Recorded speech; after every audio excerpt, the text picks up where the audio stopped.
نحمده ونصلي على رسول الكريم أما بعد أعوذ بالله من الشيطان الرجيم بسم الله الرحمن الرحيم يا أيها الذين آمنوا ليستأذنكم الذين ملكت أيمانكم والذين لم يبلغوا الحلم منكم ثلاث مرات من قبل صلاة الفجر وحين تضعون ثيابكم من الظهيرة ومن بعد صلاة العشاء ثلاث عورات لكم ليس عليكم ولا عليهم جناح بعدهن طوافون عليكم بعضكم على بعض كذلك يبين الله لكم الآيات والله عليم حكيم وإذا بلغ الأطفال منكم الحلم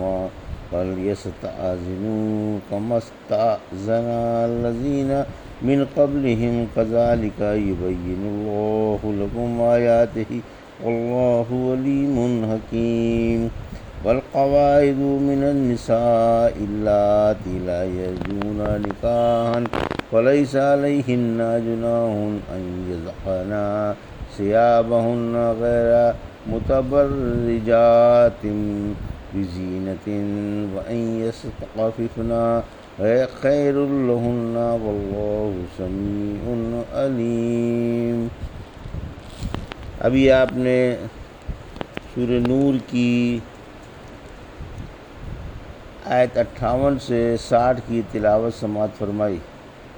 ان آیتوں کا ترجمہ اور تفسیر اس طرح ہے: یا ایھا الذین آمنوا لیستأذنکم الذین ملکت ایمانکم والذین لم یبلغوا الحلم منکم ثلاث مرات من قبل صلاة الفجر وحین تضعون ثیابکم من الظہیرۃ ومن بعد صلاة العشاء ثلاث عورات لکم لیس علیکم ولا علیہم جناح بعدہن طوافون علیکم بعضکم علی بعض کذالک یبین اللہ لکم الآیات واللہ علیم حکیم۔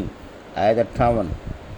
وَإِذَا بَلَغَ الْأَطْفَالُ مِنْكُمُ الْحُلُمَ فَلْيَسْتَأْذِنُوا كَمَا اسْتَأْذَنَ الَّذِينَ مِنْ قَبْلِهِمْ كَذَلِكَ يُبَيِّنُ اللَّهُ لَكُمْ آيَاتِهِ وَاللَّهُ عَلِيمٌ حَكِيمٌ۔ آیت 59۔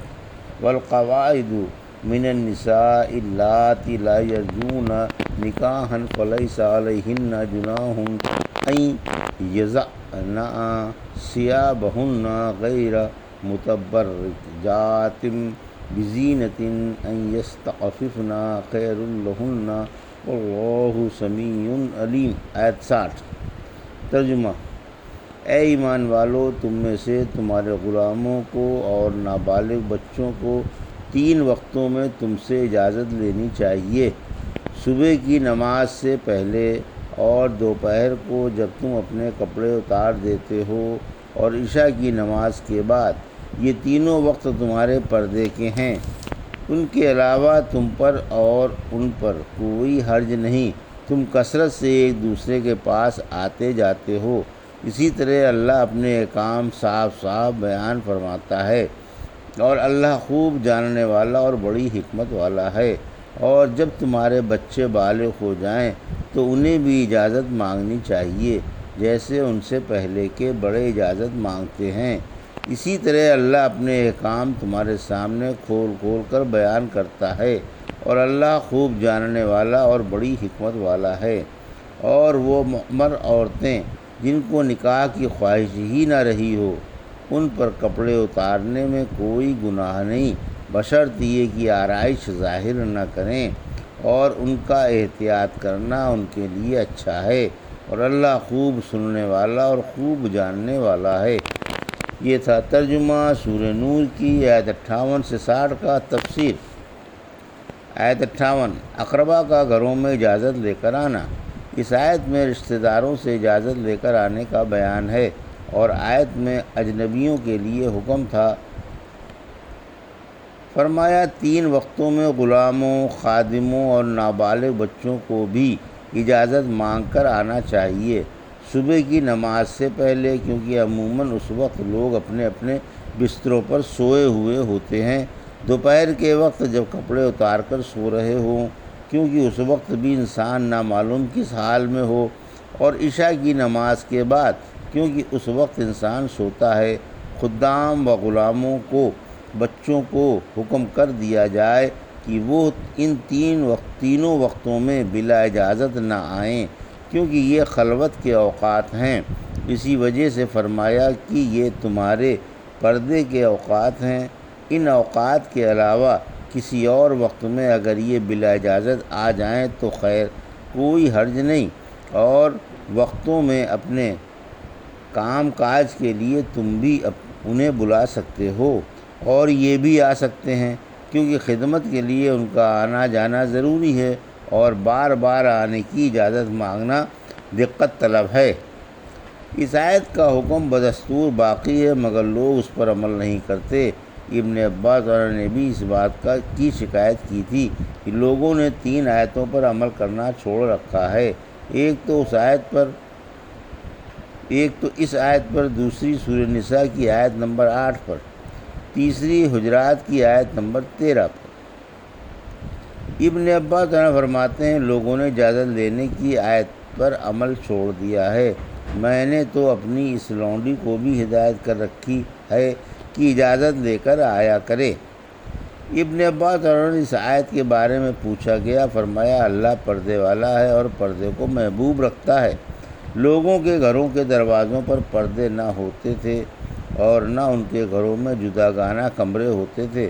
کبھی کبھی ایسا ہوتا تھا کہ کسی کا نوکر یا غلام یا بچہ یا یتیم جو اس کی سرپرستی میں ہوتا تھا ایک دم گھر میں آ جاتا اور وہ بیوی کے پاس لیٹا ہوتا، اس لیے حق تعالیٰ نے ان مخصوص اوقات میں اجازت کا حکم اتار دیا۔ پھر لوگ خوشحال ہو گئے اور فراخی کی وجہ سے ان کے گھروں کے دروازوں پر پردے بھی لٹکائے جانے لگے، اور انہوں نے کمرے بھی الگ الگ بنوا لیے اور سمجھنے لگے کہ اب اجازت کی ضرورت نہیں، اس لیے اس پر عمل چھوڑ دیا۔ آیت 59، یعنی جب یہ بچے جو ان اوقات میں اجازت مانگ کر آیا جایا کرتے تھے بالغ ہو جائیں تو اب کسی وقت بھی بلا اجازت کے نہ آئیں، اور بڑوں کی طرح یہ بھی اجازت مانگ کر داخل ہوں۔ آیت 60، بوڑھی عورتوں کو پردہ کرنا ضروری نہیں ہے۔ قواعدان معمر عورتوں کو کہا جاتا ہے جن کا ماہواری خون بڑھاپے کی وجہ سے بند ہو گیا ہو اور نکاح کی رغبت اور اولاد کی امید نہ رہی ہو۔ اب ان پر پردے کی وہ پابندیاں نہیں ہیں جو جوان عورتوں پر ہیں۔ چنانچہ ابن عباس کے نزدیک یہ آیت قُل لِّلْمُؤْمِنَاتِ یغضضن من ابصارہن سے مستثنیٰ ہے۔ ایسی عورتیں چادر اور نقاب اتار سکتی ہیں بشرط یہ کہ سر پر موٹا دوپٹہ ہو اور آرائش دکھانا مقصود نہ ہو۔ صدیقہ رضی اللہ عنہ سے بناؤ سنگار کے بارے میں پوچھا گیا تو فرمایا عورتوں تم سب کا حال ایک سا ہے، اللہ نے تمہارے لیے آرائش حلال فرما دی ہے، لیکن کسی پر ظاہر نہ ہو، یعنی غیر مردوں کی نگاہوں میں جچنے کے لیے نہ ہو۔ پھر فرمایا کہ اگر بوڑھی عورتیں بھی پردے ہی میں رہیں تو ان کے حق میں اچھا ہی ہے، اور اللہ لوگوں کی باتیں خوب سنتا ہے اور ان کی دلی باتوں سے خوب واقف ہے۔ یہ تھا سورہ نور کی آیت 58 سے 60 کا ترجمہ اور تفسیر جو بھی آپ نے سماعت فرمائی۔ بارک اللہ لی و لکم فی القرآن ونفعنی وایاکم بآیات الذکر الحکیم۔